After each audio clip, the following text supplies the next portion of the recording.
Navbatdagi bemorimiz 36 yosh, kelgandagi shikoyati ikkala ko'zdan tinmay yosh oqishiga, ya'ni ko'z yoshlanishiga. Tekshirib ko'rganimizda ko'z yosh kanali yopiqligi aniqlandi va hozir biz burun ichidan ko'z yosh kanalini ochamiz. Inshaalloh bemorimizga ko'z yoshlanmaydigan holatga keltiramiz. Qani keting, bismillah.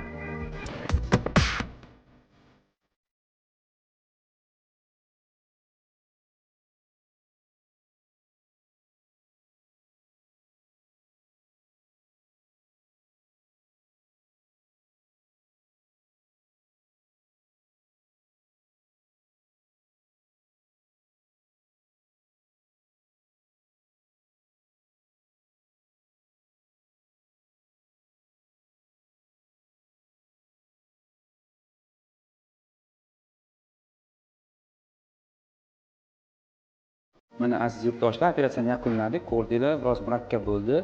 Ikkala ko'z yosh kanalini burun ichidan ochdik. Inshaalloh bemorimizda ko'z yoshlanmaydi, hech qanaqa chandiq bo'lmaydi.